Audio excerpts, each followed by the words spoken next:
Señor Dios, te agradecemos tu iglesia, Señor, te agradecemos el privilegio que nos das. Esto no es algo que debemos dar por hecho, por sentado, que siempre va a estar allí. Es un privilegio que tenemos, y es un privilegio que tenemos de ser una congregación que se esfuerza por enseñar tu escritura en todos los niveles, desde los niños hasta los ancianos. Por eso, Señor, es que nos contamos honrados, pero también responsables de lo que hacemos. Y como lo hemos dicho, Señor, una sana doctrina no tiene tanto que ver con lo que cantamos, con lo que leemos, tiene que ver con cómo vivimos. Y por eso te rogamos que este tiempo no sea vacío, no sea en vano, no sea inútil, sino que tu Santo Espíritu saque el mejor provecho de nuestro entendimiento, de mí como el expositor, nos lleve a tu palabra, Señor, y tu palabra sea una espada cortante, pero también sea pomada, ungüento, Señor, que sana. Úsala de acuerdo a la necesidad de cada uno de nosotros. Lo pedimos sabiendo que siempre nos escuchas. Amén. Esta mañana la predicación es la continuación de la semana anterior. Dios transforma la dádiva, hoy Dios transforma al dador, porque la semana anterior empezamos a hablar la provisión espiritual de la ofrenda material. Es decir, estamos examinando qué enseña la palabra de Dios acerca de las ofrendas, y ya nosotros vimos que en el Antiguo Testamento el pueblo de Israel pagaba 3 diezmos diferentes, uno cada tercer año, otros 2 anuales, pero eran diezmos, era la 10ª parte de lo que habían recibido en ese año o cada tercer año. Era como los impuestos, entonces se utilizaba para el servicio de los levitas, los que se dedicaban a servir a Dios en el tabernáculo. Ellos no salían a sembrar, ellos no salían a criar ganado, ellos no hacían telas, ellos estaban consagrados al servicio de Dios, y Dios, como lo vimos, les dio la autorización de comer de lo que era entregado por el pueblo y de hacerlo sin culpa, libres de culpa, tranquilos, porque el Señor les estaba sosteniendo. Otro de los diezmos era dedicado para las fiestas, y uno pudiera decir, se cooperachaban para la pachanga. Bueno, no era como nuestros tiempos, la fiesta de traje. Se daba para que, pues para la adoración a Dios, pero de forma grupal. Entonces era más bien como cooperar para las celebraciones de la iglesia. En nuestros días, algo así podría ser. Pero eran impuestos. Ese es el segundo impuesto. El tercer impuesto era para los extranjeros y pobres. Recuerda, no debían, cuando cosecharan la tierra, no debían cosechar hasta el último rincón. Debían dejar por allí algo entre los matorrales para que los pobres y los extranjeros y las viudas que habían quedado pues desvalidas sin un varón pudieran ir y recoger. Era una manera de mostrar misericordia y de confiar en el Señor, de no ser mezquino. No voy a acaparar tanto porque voy a mostrar misericordia, y quien quiera puede tomar aquí. Eso me recuerda a un profesor de la primaria que tuve, y él decía que en el pueblito de donde él venía y que iba a visitar, comúnmente decía, hay muchos árboles frutales. Allí la gente casi ni compraba fruta, decía él. Estaba yo un niño, pero recuerdo bien que decía, casi ni compra fruta uno allí porque hay tantos árboles frutales que de donde veas, agarras. Y el vecino no se enoja porque pues es para todos y él agarra de los demás. Algo así era en el tiempo de la nación de Israel en el Antiguo Testamento. Por supuesto que también cada cierto tiempo dejaban descansar la tierra para que la tierra se volviera a nutrir y las cosechas volvieran a ser fuertes y buenas y productivas. Así que, ya como usted ve, era bastante. Y recuerdo que la semana pasada le decía, y ya, ¿verdad? Ya no les pedía más el Señor. Está ahí. Pues no. También venían las diferentes ofrendas, como las primicias. Todo lo que primero producía algún campo, todo era consagrado para el Señor. Y la segunda vuelta de la cosecha, eso ya se lo quedaba. Unos amigos en Guadalajara, el hijo de la familia, él rentó una huerta, y en esa huerta, entre otras cosas, hay mangos. Entonces dicen, no, pues es que vamos a ir por la primicia, pero la segunda vuelta va a ser la buena y va a ser la mejor, va a tener todavía mejores frutos. Bueno, pues el Señor pedía la primicia. Además estaban las ocasiones especiales. Recuerda, mencionamos por ejemplo la consagración del templo de Salomón y cómo él hizo miles de sacrificios. Y en palabras de el pastor David Jeremiah, él decía, bueno, es que eso fue como si le estuviera dando o declarándole su amor miles de veces a Dios. Estaba perdidamente enamorado Salomón. ¿Quién diría que después desviaría tanto su corazón? Además de eso, recuerda cuando se construyó el tabernáculo. Esto ya no es en la monarquía, sino a la salida de Egipto, cuando se construyó el tabernáculo. Entonces se pidió la ofrenda. El Señor ya les había dicho, no voy a ir con ustedes. Después, cuando Moisés intercede y Dios dice, está bien, sí os voy a acompañar, el pueblo se pone tan contento que traen, muchas gracias, que traen mucho más de lo que era necesario para construir el tabernáculo, hasta que les tienen que decir, ya no ofrenden más. Ese sería un buen problema que tener. Pastor, ya hay que anunciar que ya no traigan los hermanos, es demasiado. El banco ya no nos va a aceptar una cuenta tan grande. Sería bueno. Pero ellos estaban contentos porque el Señor había prometido su presencia, porque Salomón, porque le había permitido construir un templo, cosa que no le permitió a su padre David. Y nosotros tenemos privilegios mayores, decíamos. Nosotros somos templo del Espíritu Santo. Nosotros tenemos la promesa de Cristo de estar con nosotros todos los días hasta el fin del mundo.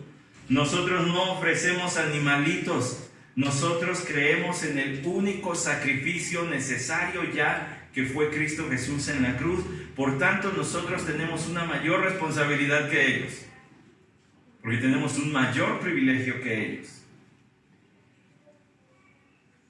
La cuestión es que la Escritura dice, Dios ama al dador alegre, y entendemos eso. Pero ¿cómo llegas a ser un dador alegre? Lo natural en el corazón del hombre es que sea una persona mezquina, avara, que sea una persona que quiere acumular lo que tiene y lo que va ganando.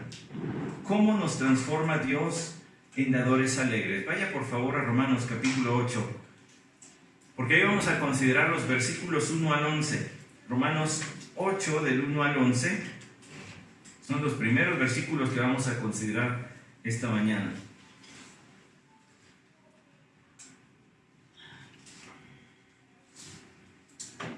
Si ya tiene la palabra del Señor, quiero que me siga en la lectura que voy a hacer, y voy a ir parando en algunos puntos para poner sentido a lo que estamos leyendo. Romanos capítulo 8, versículo 1 dice, por consiguiente, no hay ahora condenación para los que están en Cristo Jesús, los que no andan conforme a la carne, sino conforme al Espíritu. Porque la ley del Espíritu de vida en Cristo Jesús te ha libertado de la ley del pecado y de la muerte. Pues lo que la ley no pudo hacer, ya que era débil por causa de la carne, Dios lo hizo enviando a su propio Hijo en semejanza de carne de pecado, y como ofrenda por el pecado condenó al pecado en la carne, para que el requisito de la ley se cumpliera en nosotros, que no andamos conforme a la carne, sino conforme al Espíritu. Pablo le escribió a la iglesia en Roma, y Roma era la capital del Imperio Romano, lo cual hubiera sido una ciudad tan importante como Nueva York en nuestros días. Su importancia económica y política y social se hacía sentir por todo el Imperio Romano. Allá había una congregación de creyentes a la cual Pablo le escribió porque él tenía el plan de llegar a España con el Evangelio. Quería utilizar a estos hermanos, en el buen sentido de la palabra utilizar, quería utilizarlos como un trampolín para llegar allá, pero no lo conocía. Así que para ganarse su confianza, les mandó todo un tratado de qué es lo que él predicaba por todos lados. Hace algunos años uno de mis profesores del seminario me dijo, Santiago, tienes que predicar Romanos. Y creo que ya entendí por qué. Porque aquí está todo lo que un cristiano debe saber y predicar. Digo, yo sé que si nos metemos a Romanos, pues, nos tomará no sé cuántos años salir de allí, pero tal vez no es tan mala idea. Pablo estaba hablándole a una iglesia para decirles, esto es lo que predico por todo el mundo. esto es lo que ustedes tienen que saber de mí. Más que saber de mí de manera personal, este es el mensaje que quiero que apoyen, que llegue hasta España. Así que los primeros capítulos él los invierte para explicar el tema del pecado, luego la salvación, luego la santificación, la soberanía de Dios y termina hablando del servicio cristiano. La sección que acabamos de leer está en la parte donde Pablo habla de la santificación. Y por eso es que Pablo va a explicar qué es lo que ocurre en el interior del creyente cuando Dios lo rescata. Él dice, por consiguiente, por lo que he explicado antes, cómo Dios concreta la salvación de los creyentes, cómo Dios lo hizo en Cristo Jesús, dice, no hay condenación. Ya Dios ya no imputa pecado en aquel que ha creído en Cristo.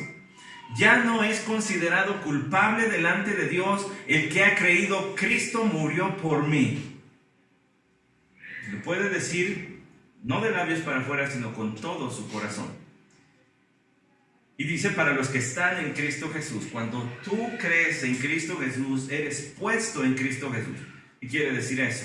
Eres puesto en su lugar delante de Dios. Dios te trata como si estuviera tratando con su Hijo Jesucristo, en el sentido de que ahora eres su hijo también. No que seas igual a Jesús, pero sí que tienes una relación padre-hijo con Dios.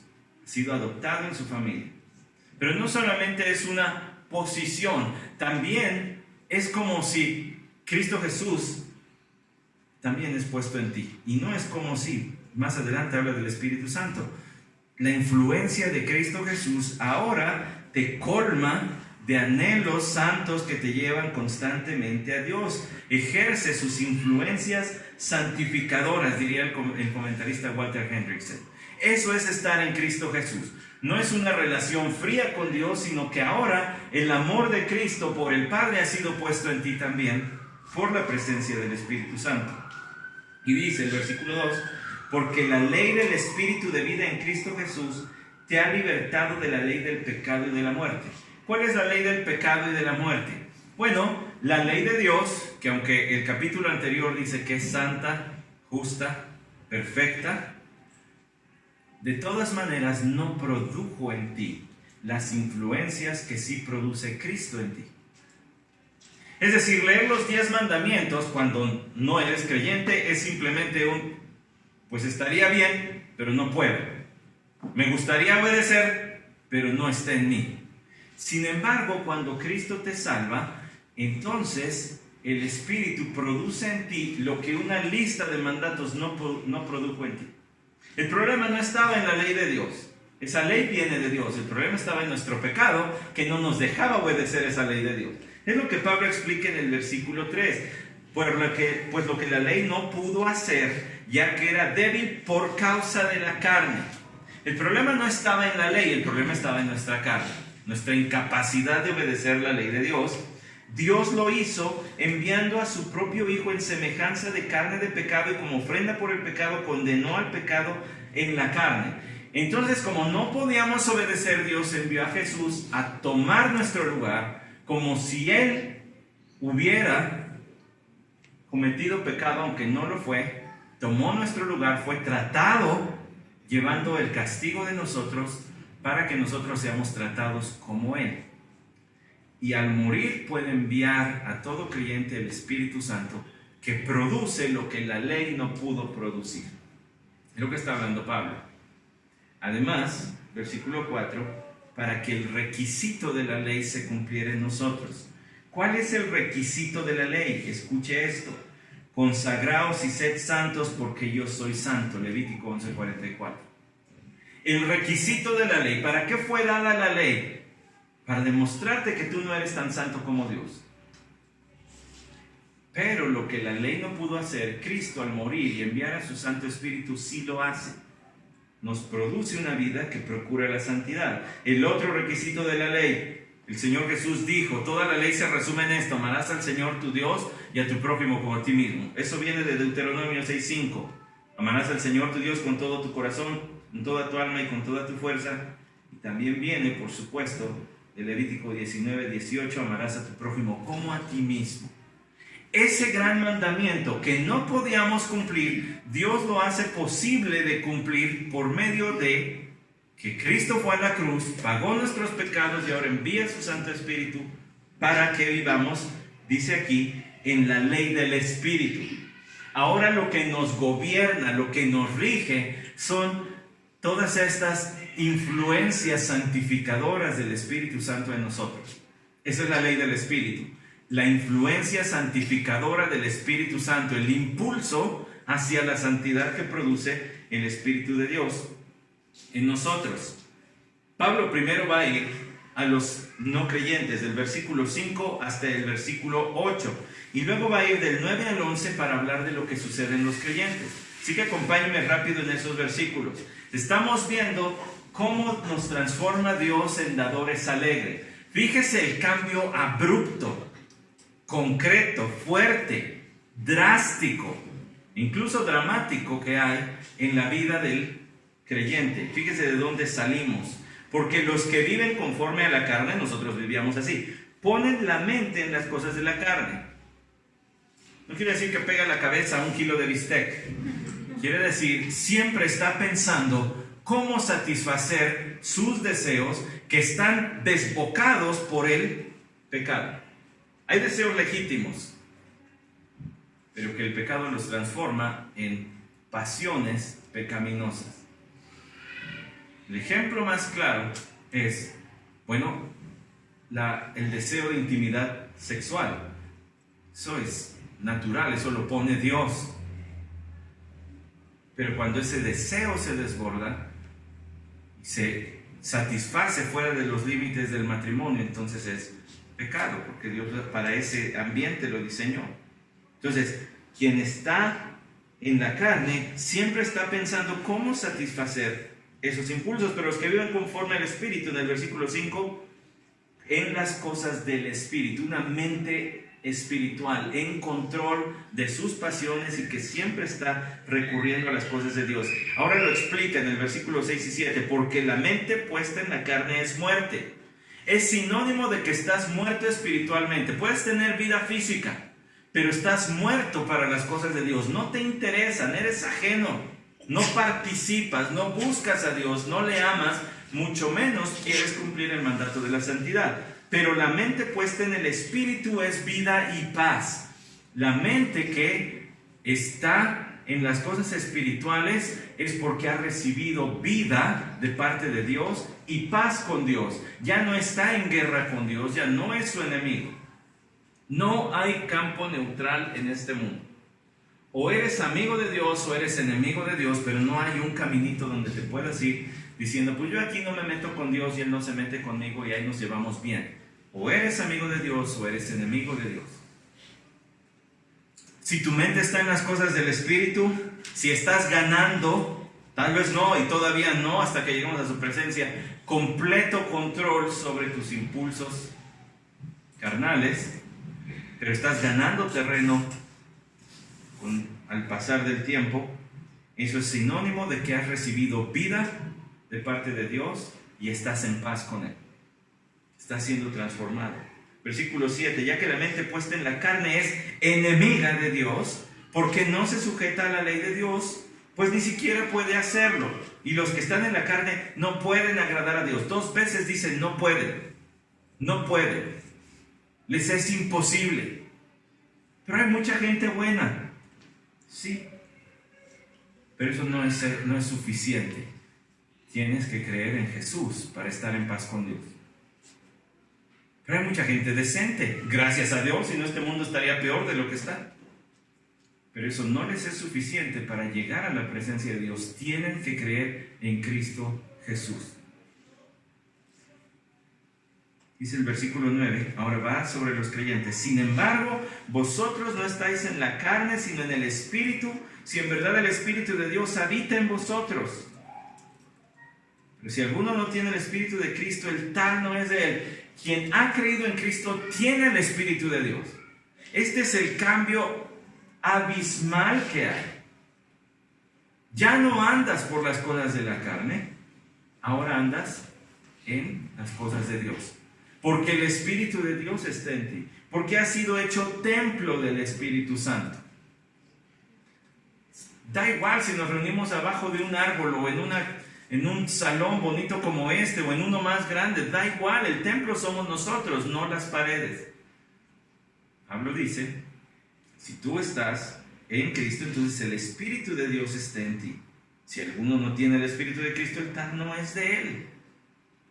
Ni soñar para los creyentes del Antiguo Testamento esto, una presencia permanente del Espíritu de Dios.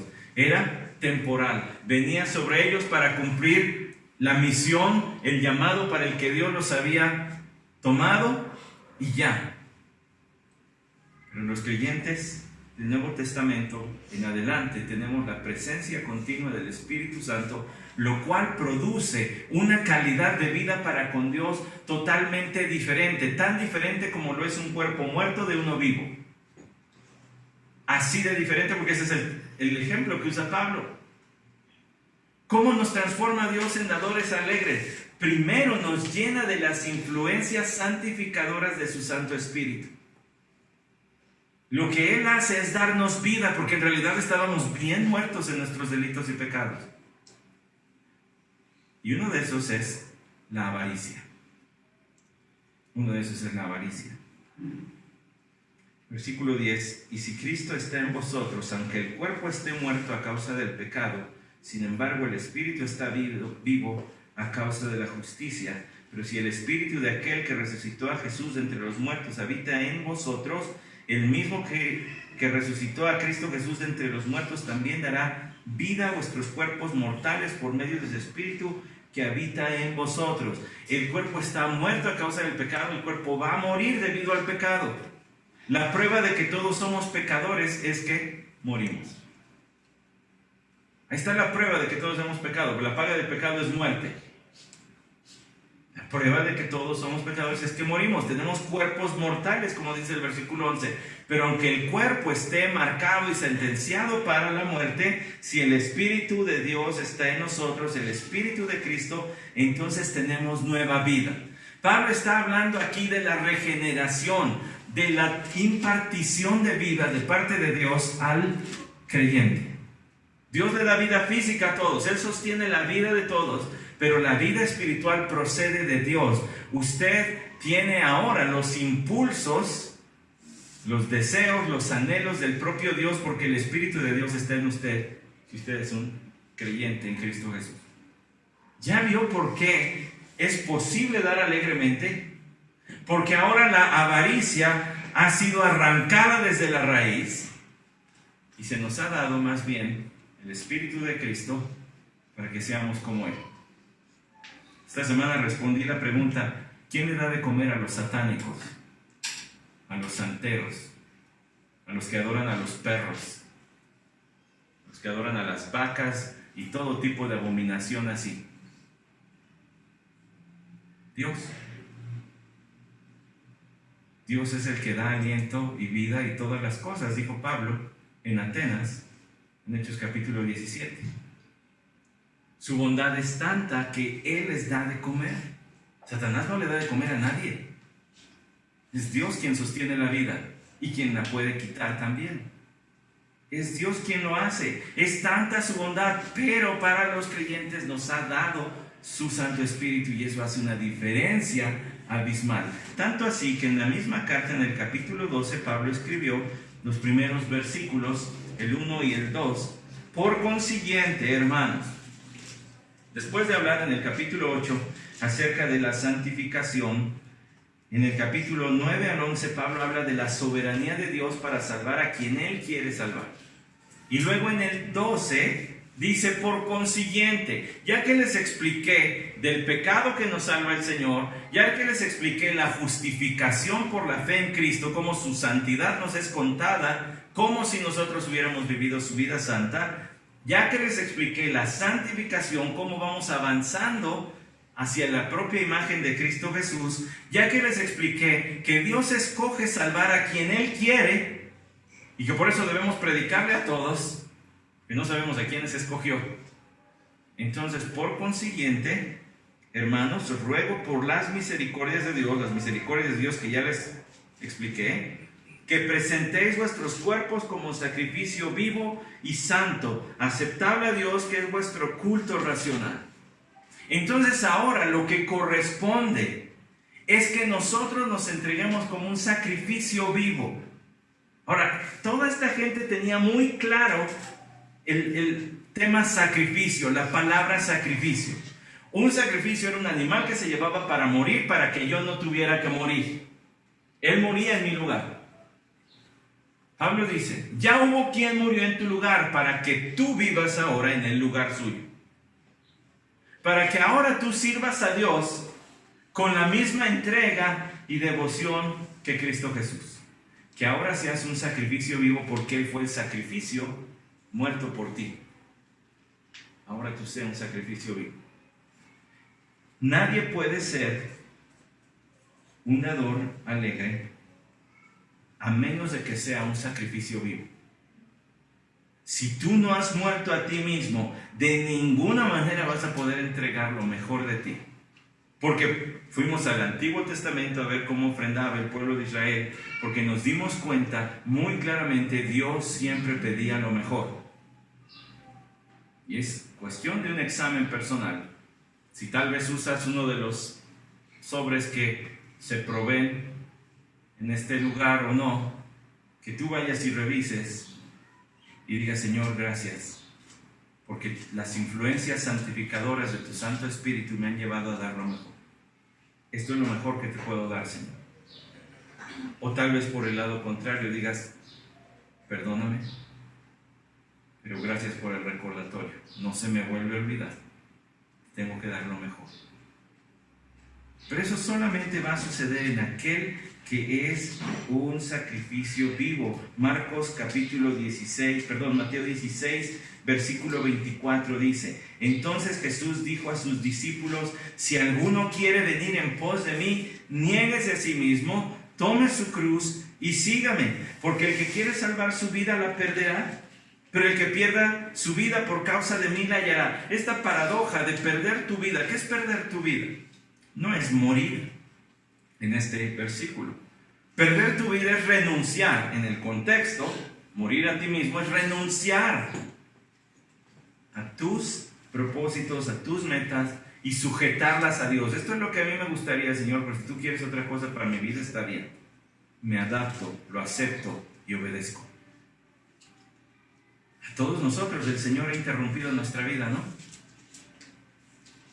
Yo estudiaba diseño industrial pensando que iba a graduarme de eso y tratar de tener por allí 1 o 2 empleos y poner algunos negocios, y yo ya tenía mi vida según muy planeada y el Señor tenía otra.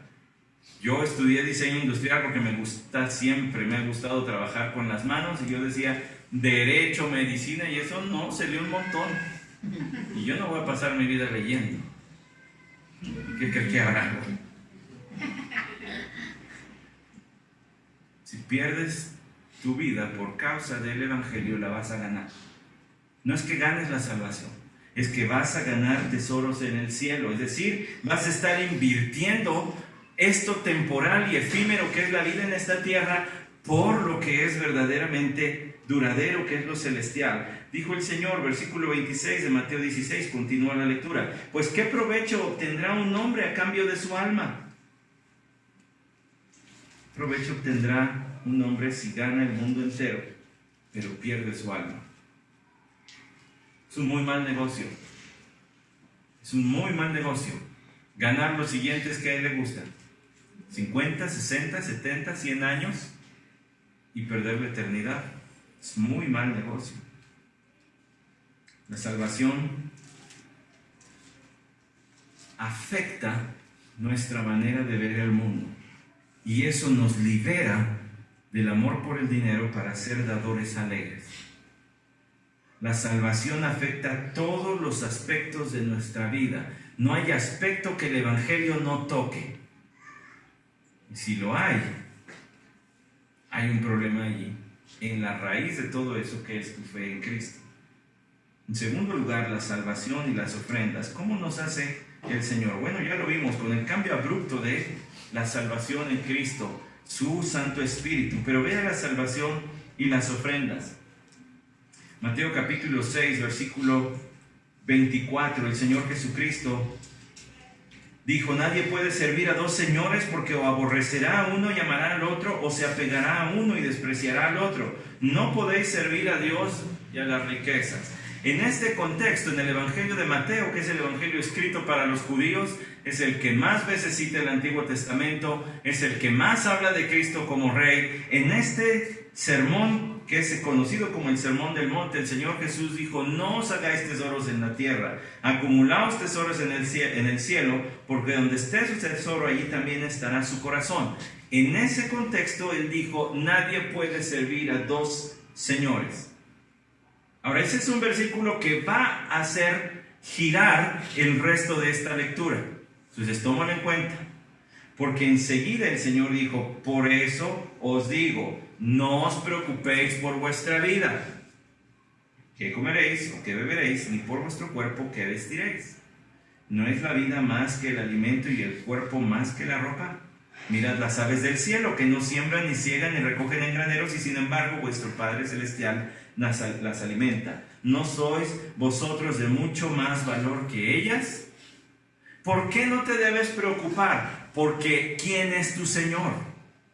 Por eso le dije, este hace girar a todos los demás, le da sentido, le da rumbo. ¿Quién es tu Señor? No puedes servir a Dios y a las riquezas. ¿Quién es tu Señor? Si Cristo es tu Señor, entonces no te preocupes, no te afanes y no te sobreexplotes por conseguir riquezas. El Señor tiene todas tus necesidades cubiertas. Por supuesto que si lo vemos bajo toda la lupa de la Escritura, no llegaremos a la conclusión de que como el Señor alimenta las aves de los cielos, que no siembran, ni riegan, ni ciegan, pues no trabajemos, al fin que Él nos va a mantener. No, la Biblia no dice eso. Es más, una sorpresita. ¿Sabe usted quién ha sido la única persona que ha trabajado desde el día de su nacimiento? El día que nació empezó a trabajar. Adán. Génesis 2. El día que fue creado, el Señor le dijo: pues aquí está el huerto, cuídalo. Un recién nacido trabajando. El día que fue formado, él ya estaba trabajando. El plan de Dios nunca ha sido la ociosidad. El plan de Dios ha sido que el hombre sea productivo y trabaje, pero no de manera tan afanosa que pierda la salud trabajando y luego ya no la pueda ni recuperar, porque ese es un mal uso del cuerpo también. Es una mala mayordomía y administración del cuerpo. Tampoco que vivas interesado en las riquezas a tal manera que aplastes a los demás o acapares, o que seas mezquino y no compartas. Eso tampoco es. Pero si Cristo es tu Señor, entonces tu Señor no es las riquezas. Si había un Dios llamado Mamón, que era el Dios de las riquezas, y el escritor Randy Alcorn, él dice: Satanás es el señor del materialismo, pero ese nombre de este Dios, como se le conocía en tiempos antiguos, Mamón, es solo un apodo de Satanás. Es otra forma de llamarle a Satanás. Pero si tu Señor son las riquezas, si tu Dios son las riquezas, entonces Satanás es tu Señor, no Cristo. Qué diferente suena así, ¿no creen? Qué feo suena así. ¿Y cómo sé si las riquezas son mi Señor? Bueno, si pones tu esperanza en ellas, si confías en ellas, si lo que te da seguridad es traer dinerito en la bolsa, ya sabes quién es tu Señor. Si lo que te da seguridad es la cuenta, llegar a meter la tarjeta de ahorros y ver el numerote y dices: ay. Si eso es lo que te hace sentir bien, quién sabe, ¿verdad? Igual ese es tu Señor. Le dije, ese versículo hace girar todos los demás, porque en ese contexto usted encuentra: pero buscad primeramente su reino de vuestro Padre, porque habla como un Padre tierno, hablando del Señor, y su justicia, y todas estas cosas os serán añadidas. Qué diferente suena, pero es una lucha. La salvación es una lucha por quién es tu Señor. La salvación afecta la forma en que nos relacionamos con las riquezas. Lucas 19 habla de Zaqueo, un recaudador de impuestos, quienes eran tenidos como traidores del pueblo judío porque ahora servían a Roma y exprimían al pueblo de Israel.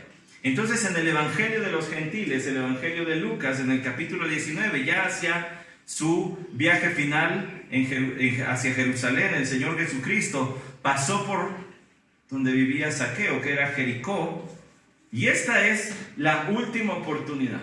Zaqueo no lo sabe, pero Jesús sí. De aquí Jesús se va a ir a la cruz, y de ahí va a resucitar, y de ahí va a ascender al cielo, de donde todavía le estamos esperando. Jesús sabe eso, pero Zaqueo no. Sin duda que Zaqueo fue llevado por Dios a este sicómoro, como dice Lucas 19:4, a donde se subió para ver a Jesús porque estaba a punto de pasar por allí. Dice el versículo 3 que Zaqueo era muy bajo de estatura, entonces se tuvo que subir a este árbol frondoso lleno de follaje, y el Señor lo miró y le dijo: Zaqueo, date prisa y desciende, porque hoy debo quedarme en tu casa. Entonces él se apresuró a descender y le recibió con gozo. Se sobreentiende que en su casa, versículo 6, versículo 7, y al ver esto, todos murmuraban diciendo: ha ido a hospedarse con un hombre pecador. Todos sabían qué clase de bichita era Zaqueo. Jesús también. Y por eso le dijo: necesito estar contigo. Jesús no vino a salvar a los buenos y decentes. Todos somos pecadores. Todos somos como Zaqueo, necesitados de un encuentro con Jesús. Y el versículo 8 dice: y Zaqueo, puesto en pie, dijo al Señor: he aquí, Señor, la mitad de mis bienes daré a los pobres, y si en algo he defraudado a alguno, se lo restituiré cuadruplicado. Este era un recaudador de impuestos, un agente de Hacienda, pues, para que nos entendamos. Espero que ningún trabajador de Hacienda se ofenda, pero en aquellos tiempos eran muy rateros. Cobraban lo que querían. El Imperio Romano les pedía una cuota. De ahí lo que tú saques para ti, ese ya es asunto tuyo. Pues les daban para que se despacharan con la cuchara grande. Zaqueo era de esos. Entonces se va con Jesús a su casa, y en Lucas no nos dice de qué hablaron. Solamente nos dice que Zaqueo dijo: si he defraudado a alguien, se lo voy a restituir cuadruplicado, y además la mitad de mis bienes la voy a dar a los pobres. ¿Qué dijo Jesús? Hoy ha venido la salvación a esta casa. Zaqueo se acaba de ganar la salvación. Obvio no se la ganó, pero la evidencia de que Zaqueo creyó quién era Jesús es que se desapegó de las riquezas que tanto amó, y de la noche a la mañana se hizo la mitad de rico. Y menos, porque bien que sabía sus tranzas. Dijo: si a alguien he defraudado, se lo voy a restituir cuádruple. ¿Sabe a quién se le restituía cuádruple? Solamente a quien le mataba a su animalito por accidente. Que le pegaras con la carreta o con algo y se murió su caballo. Ahora le pagas 4 caballos, porque no hay manera de restituir una vida, de resucitarlo. Para que no le afectes, dale 4 caballos. Pero si le habías defraudado monetariamente, solamente tenías que darle el 100% extra.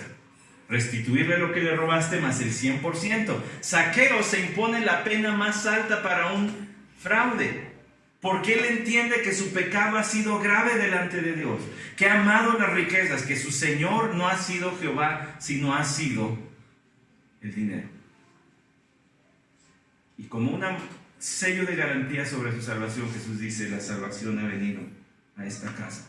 La salvación afecta la manera que ves el mundo, incluido el dinero.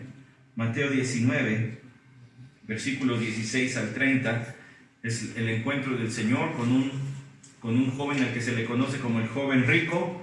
El Señor le dijo en el versículo 21: si quieres ser perfecto, ve y vende todo lo que posees y da a los pobres, y tendrás tesoro en los cielos, y ven y sígueme. Pero al oír el joven estas palabras se fue triste, porque era dueño de muchos bienes. Este llegó a la puerta del cielo, tocó el timbre y se echó a correr. Era demasiado el costo. Él decidió que su dueño, que su Señor, seguiría siendo el dinero. ¿Y dónde está hoy? Pues si no creyó en Cristo Jesús después, está en la condenación. No lo sabemos, no lo podemos asegurar, pero tuvo al Hijo de Dios enfrente, habló con él, le dijo: tu dueño son las riquezas. No le estaba diciendo que se ganara la salvación, estaba denunciándole cuál era su Señor para que lo abandonara, y no lo quiso abandonar, al menos en esa ocasión. Los discípulos le preguntaron: entonces, ¿quién podrá salvarse, Señor? En el versículo 25, entonces, ¿quién puede salvarse? Si es tan difícil, ¿quién puede salvarse? Y el Señor respondió: para los hombres es imposible, pero para Dios todo es posible. Dios sí puede cambiar un corazón perdido en amor por el dinero y convertirlo en un dador alegre. Dios sí puede. Lucas capítulo 18, versículo 18 al 30 es la misma historia. Les dijo el Señor lo mismo en el versículo 27: para lo imposible para los hombres es posible para Dios. Y Pedro le dijo: he aquí, nosotros le hemos dejado todo y te hemos seguido. Ahora, cuando dice lo hemos dejado todo, no está diciendo que ya no tienen ni casa ni nada, porque luego Juan tomó a María y se la llevó a vivir a su casa, y cuando después de la resurrección querían volver a ser pescadores, todavía tenían un botecito. Estaban diciendo: pues tenemos algunas cosas, pero ya no las contamos como nuestras. Ya no son nuestro principal interés en la vida. Para que pongamos en perspectiva lo que dice aquí. No es que ya habían dejado todo y lo habían vendido todo y las familias abandonadas, las esposas. No. Eso no quiere decir. Años después Pablo escribió: también tenemos derecho a traer esposa como los otros apóstoles. No se desatendieron de sus familias, pero ya no era lo principal. Ya no lo veían como algo que fuera el propósito de sus vidas. Y el Señor les dijo en el versículo 29 de Lucas 18: en verdad os digo, no hay nadie que haya dejado casa, mujer o hermanos o padres o hijos por causa del reino de Dios, que no reciba muchas veces más en este tiempo y en el siglo venidero la vida eterna. ¿Cómo recuerdo qué trabajo me dio predicar ese versículo hace años?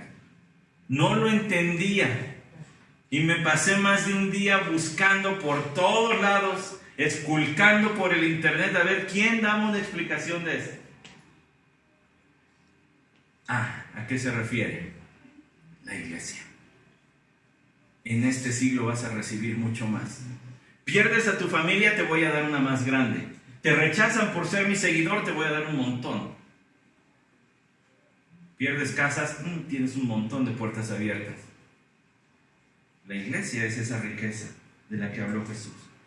Hechos capítulo 19, también versículo 18, también muchos de los que habían creído continuaban viniendo y confesando y declarando las cosas que practicaban, y muchos de los que practicaban la magia, juntando sus libros, los quemaban a la vista de todos. Calcularon su precio y hallaron que llegaba a 50,000 piezas de plata. ¿Sabe cuánto eso es más o menos en nuestros días? $1,000,000.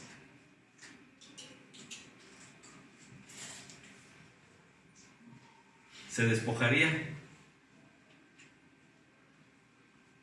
Ahí está, ya no me interesa, porque con esto yo ofendí a Dios. Así crecía poderosamente y prevalecía la palabra del Señor. Un cambio radical con respecto a las cosas materiales. Lucas 12, versículos del 13 al 34. El Señor contó la historia. Alguien le pidió que intercediera en la división de una herencia, y él dijo: pues ¿quién me ha puesto por juez o árbitro de vosotros? En el versículo 14.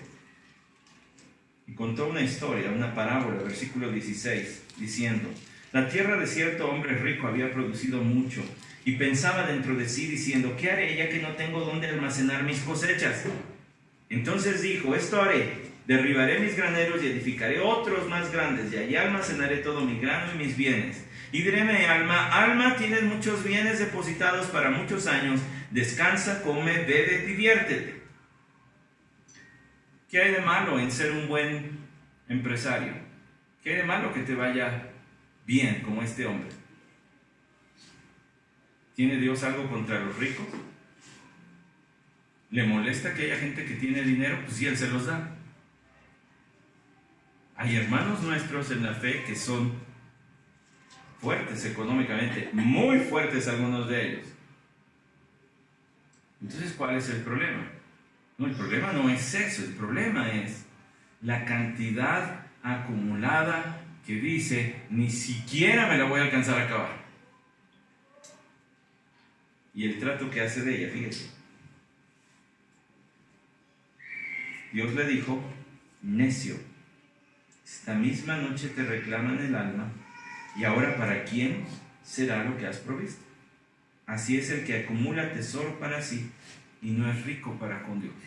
Si no usas aquello que Dios te da para su obra, para su reino, para cuestiones celestiales, eres un necio, eres un falto de entendimiento. En vez de decidir un modo de vida de hasta cierta altura, donde puedas estar cubiertas tus necesidades, donde puedas tener lo que es, ¿verdad?, para la vida, y ves todo lo que te llega como un extra para seguir acumulando y no lo ves como para ser rico para con Dios, entonces te falta entendimiento de acuerdo al Señor Jesús. No has entendido para qué te lo di.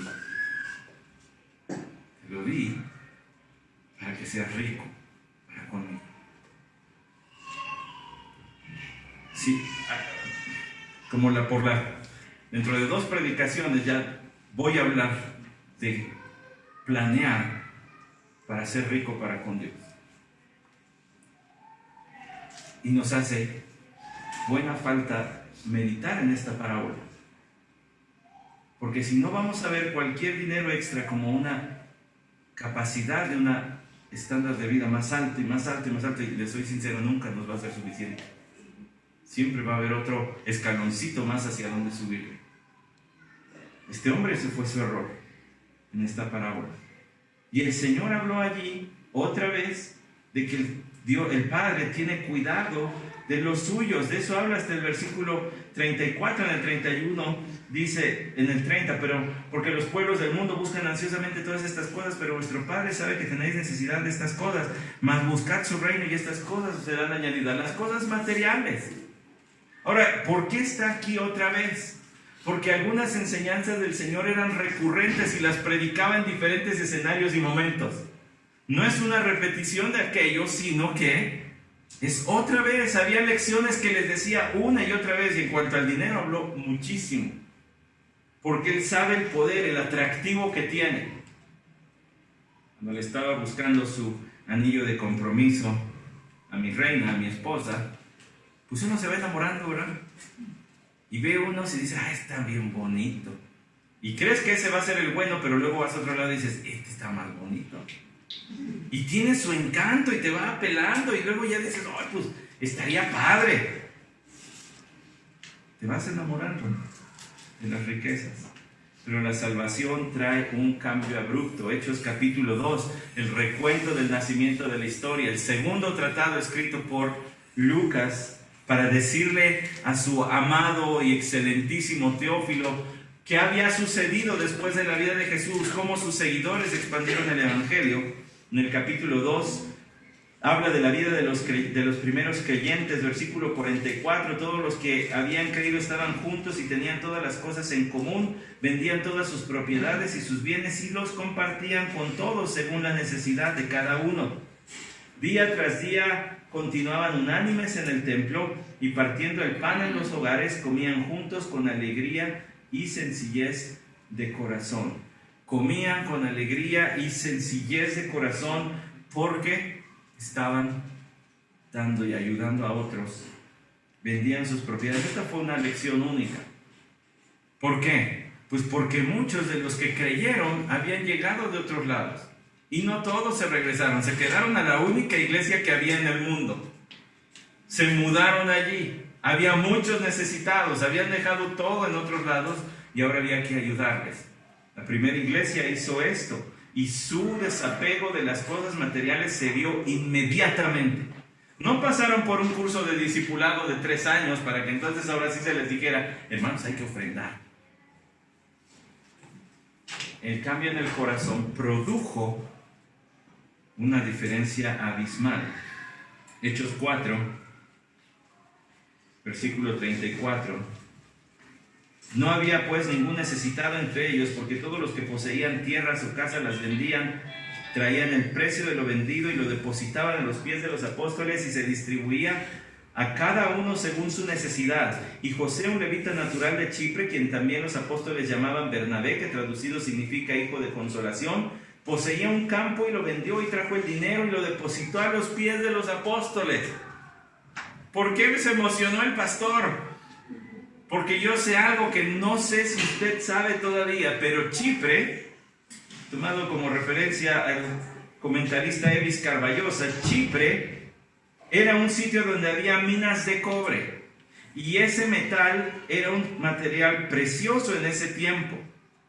Así que la suma de dinero que Bernabé debió traer a la primera iglesia debió haber sido altísima. Que Cristo te cambie el corazón a tal grado que veas a tus hermanos en necesidad y digas: yo tengo por ahí un terreno y creo que hay unas minas de plata, lo voy a vender porque mis hermanos aquí. ¿Que Cristo te cambie el corazón de esa forma? ¿Dónde se ha oído eso en la Biblia? Con razón, según a los Corintios capítulo 9, dice versículo 8: y Dios puede hacer que toda gracia abunde para vosotros, a fin de que teniendo siempre todo lo suficiente en todas las cosas abundéis para toda obra buena. El Señor hace abundar su gracia en ti, y cuando tienes lo suficiente, pasando de lo suficiente es para dar. Como está escrito, Él esparció, no está hablando de Dios, dio a los pobres, su justicia permanece para siempre. Salmo 112, esa es una cita del Salmo 112. ¿Y sabe de qué habla el Salmo 112? Del hombre justo, del hombre que agrada a Dios. ¿Y qué dice de ese hombre? Esparció, dio. ¿Por qué? Porque ha sido justificado, porque su justicia permanece para siempre, porque se sabe perdonado por Dios, y entonces tiene el tesoro más grande en el universo, que es la salvación y la reconciliación con Cristo. Y porque tengo eso, entonces lo demás ya es lo de menos, no me importa. ¿Qué cambio tan profundo hace la salvación? Randy Alcorn dice: la conversión y la llenura del Espíritu Santo son experiencias supernaturales que producen respuestas supernaturales en el siglo I y en el siglo XXI. El Espíritu Santo que tomó a aquellos creyentes y los transformó en su manera de ver las riquezas, es el mismo Espíritu Santo que usted y yo hemos recibido. La diferencia no está en su poder, la diferencia está en nosotros. Qué tremendo, ¿no cree? Qué fuerte se oye eso. Es el mismo Espíritu Santo. ¿Por qué no hay el mismo resultado siempre? La diferencia no está en el Espíritu de Dios. Los dones espirituales y las ofrendas. Estamos viendo la provisión espiritual de la ofrenda material. ¿Qué hace Dios en el interior de cada creyente que produce un dador alegre y produce una ofrenda que agrade al Señor, porque viene de un corazón sincero que en su esfuerzo está haciendo lo mejor?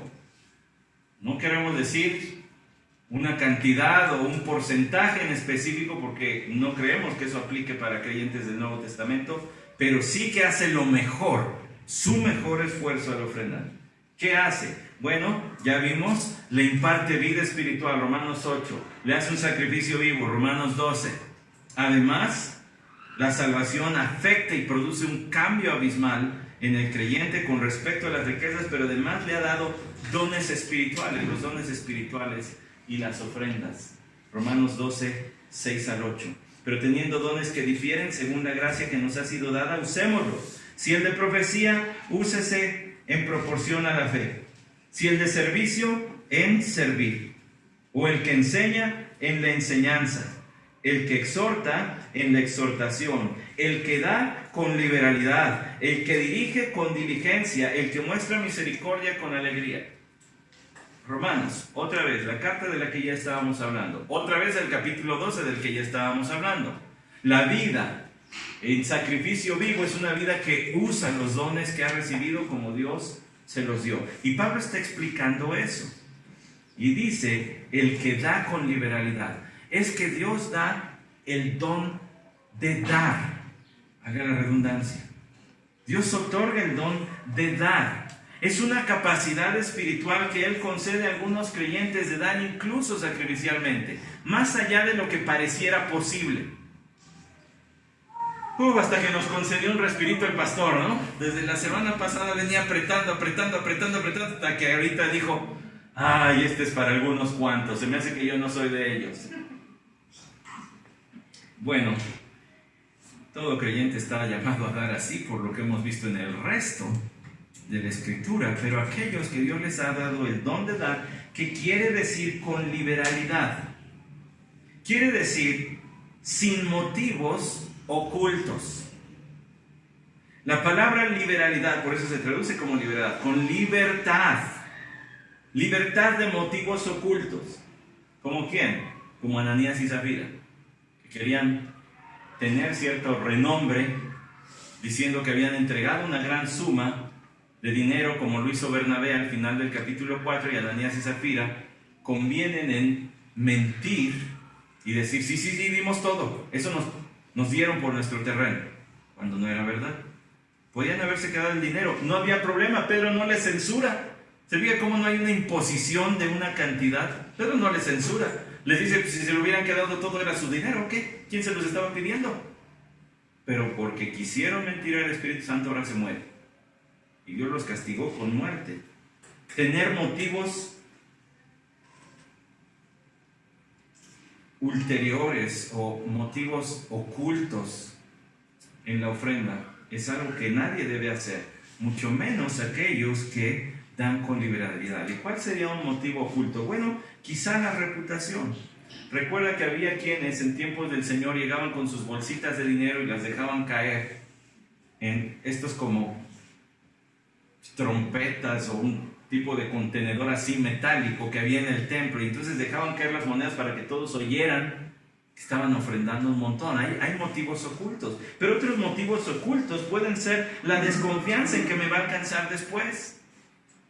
No, yo no quiero, porque qué tal que después no puedo, y entonces no doy como debería. Si no te alcanza para ofrendar, hermano, tienes un grave problema de administración. Eso no debería ser como pues si me alcanza ofrendo. Ay, esta quincenita no, esta quincenita sí, le vamos a tener que parar al diezmo y a la ofrenda, bro. Si por ahí deberías empezar. Después entra lo demás, pero allí empieza todo. Si le vas a dar al Señor lo mejor. Claro, después del respirito viene el último jalón. El último jalón de esfuerzo, de estudiar la palabra juntos, no piense mal. Por supuesto que el fruto espiritual tiene relación con las ofrendas. La provisión espiritual para la ofrenda material. Gálatas 5, 22 al 26. Una carta muy interesante. Pablo está combatiendo el legalismo. A los creyentes se les está queriendo influenciar de que ellos deben seguir la ley mosaica, no solamente creer en Cristo. Creer en Cristo es solo parte, también debes obedecer la ley mosaica. Y Pablo les escribe para decirles, no, eso es una gran aberración. El evangelio es creer en Cristo. Y ya. ¿Y cómo se manifiesta entonces que has creído en Cristo? Bueno, pues por el Espíritu Santo, por el cual clamamos Abba Padre, pero que se manifiesta como un fruto, algo natural, que surge de la presencia del Espíritu. Según Gálatas 5:22 es amor, gozo, paz, paciencia, benignidad, bondad, fidelidad, mansedumbre, dominio propio. Contra tales cosas no hay ley. Bueno, si usted recuerda 1 Corintios 13:3, dice, y si diera todos mis bienes para dar de comer a los pobres, y si entregara mi cuerpo para ser quemado, pero no tengo amor, de nada me aprovecho. Dios nos da amor para que con amor ofrendemos. Si no, nuestras ofrendas no valdrían de nada. Usted puede dar $1,000,000 de pesos, Pero si ese $1,000,000 no viene por su amor a Dios, por su amor a su evangelio para que sea predicado, mejor quédeselo. No lo necesitamos.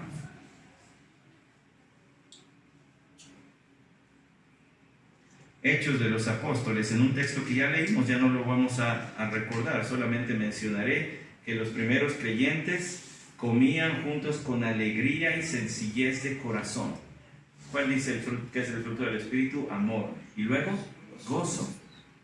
Había esta alegría de estar juntos que no importa, yo doy, yo traigo las tortillas, yo traigo las carnitas, no sé qué comían en esas, pero usted y yo eso quisiéramos ahorita comer. Bueno, pues lo traían y lo traían con alegría. Hebreos capítulo 13, versículos 5 y 6. Sea vuestro carácter sin avaricia. ¿Sabe qué palabra está allí? Es una palabra que en su raíz griega tiene la palabra amor. Sea vuestro carácter, su modo de vivir, sea sin amor al dinero. Sea vuestro carácter sin avaricia, contentos con lo que tenéis, porque Él mismo ha dicho: nunca te dejaré ni te desampararé. De manera que decimos confiadamente: el Señor es el que me ayuda, no temeré. ¿Qué podrá hacerme el hombre? No sean avariciosos. Es el que quiere pasar por encima de otros con tal de obtener más ganancias para sí mismo. Estén contentos, satisfechos. ¿Qué parte del fruto del Espíritu se manifiesta ahí? La paz de Dios y por supuesto la fe. Estoy tranquilo, el Señor tiene cuidado de mis necesidades. Segunda a los Tesalonicenses, capítulo 3, versículos 6 al 15, es una carta de las primeras que escribió el apóstol Pablo, y se lo escribió a esta iglesia que tenía muchas virtudes, pero también tenía algunos problemitas de doctrina y también de práctica. Y uno de los problemas de práctica es que algunos creyentes en Tesalónica habían interpretado: pues Cristo ya va a venir, ¿para qué trabajo? Y se habían convertido en una carga para los hermanos, porque en su bondad y en su benignidad veían que les empezaba a hacer falta y pues les compartían. Y Pablo les dice: esto no puede ser así.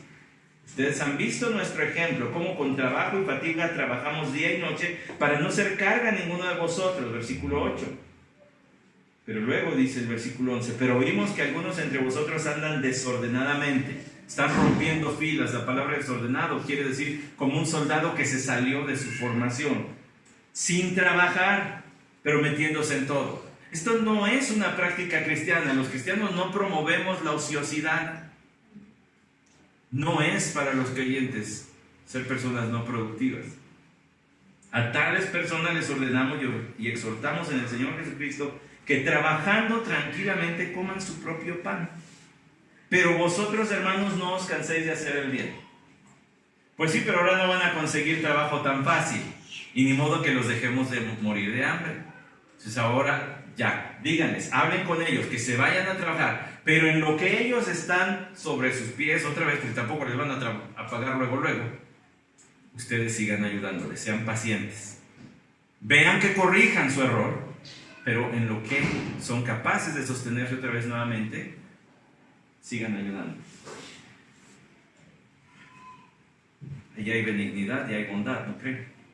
Según a los Corintios capítulo 8, otra iglesia llena de problemas, la de Corinto, a la que Pablo le escribió en el capítulo 8, versículo 7, más: si como vosotros abundáis en todo, en fe, en palabra, en conocimiento, en toda solicitud y en el amor que hemos inspirado en vosotros, ved también que abundéis en esta obra de gracia. No os digo esto como un mandamiento, sino para probar por la solicitud de otros también la sinceridad de vuestro amor. Pablo les dice: no se los digo como un mandamiento, pero estoy esperando que ustedes también ofrenden para los hermanos de Jerusalén como un fruto que brote de ustedes. Es mansedumbre, es dominio propio, es fidelidad. Aún los de Macedonia, dice el versículo 3 de ese capítulo 8, según sus posibilidades y aún más allá de sus posibilidades, dieron de su propia voluntad. Estaba juntando dinero para los creyentes de Jerusalén que estaban pasando por gran escasez, y les dice: los macedonios, que son iglesias bien pobres, dieron más allá. Es más, dice de ellos, suplicándonos con muchos ruegos el privilegio de participar en el sostenimiento de los santos. Un día, a lo mejor me mata mi hermano Urbano, pero un día deberíamos quitar las ofrendas como por 6 meses. Y entonces preguntar quién extraña ofrendar y quién viene a suplicar. Por favor, ya déjenme ofrendar. Me hace un bien a mi alma, me quita del centro de mi vida, me ayuda a saber que la obra del Señor va a seguir, que no vamos a terminar, que no vamos a dejar de parar de predicar el Evangelio, que no vamos a dejar de reunirnos por falta de dinero. Sería un buen experimento. No digo que lo vayamos a hacer, hermano. No tiembles. No tiembles. Nuestro hermano administrador de la iglesia, pero estos macedonios, siendo pobres, suplicaron que se les dejara ayudar a sus hermanos. Vaya lección. Por último, recuerda a Bernabé.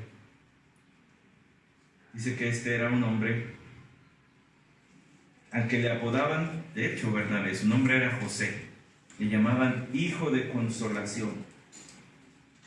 ¿Cómo habrá sido de consuelo para muchos creyentes necesitados que haya llegado con su chequezote? Ahí está. Ayuden a mis hermanos. Que nadie se nos quede aquí sin comer. Que para eso Cristo nos salvó. Es tremendo. No es una ofrenda pequeña de la que se desprendió Bernabé. Ya ve la provisión espiritual. Vida de parte de Dios. Por supuesto que su salvación, dones espirituales, fruto espiritual.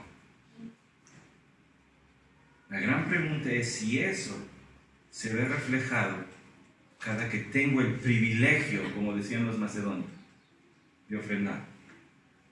Das lo que eres. Das lo que eres. Entregas, sirves con lo que eres, pero también das porque eres. Porque eres hijo, porque eres redimido, porque eres siervo, porque eres conciudadano del cielo. Entregas a Dios no solo de los bienes que Él te da, te entregas tú mismo. Por eso das lo que eres. Pero debido a los cambios que Dios ha realizado en ti, también das porque eres, por lo que Él te ha hecho ser una persona transformada. Porque el Evangelio transforma nuestra actitud hacia el dinero y las posesiones, haciendo disfrutable y generoso nuestra ofrenda. Poder de Dios para salvación, para rescate de nuestros bolsillos también. Que no nos volvamos lo que algún día fuimos, para que no regrese el mundo al corazón, sino que se quede fuera. Señor, te agradecemos tu escritura. Es abrumadora la cantidad de textos, yo lo sé, pero apenas es una probadita de toda la enseñanza que tú has dejado acerca de este tema.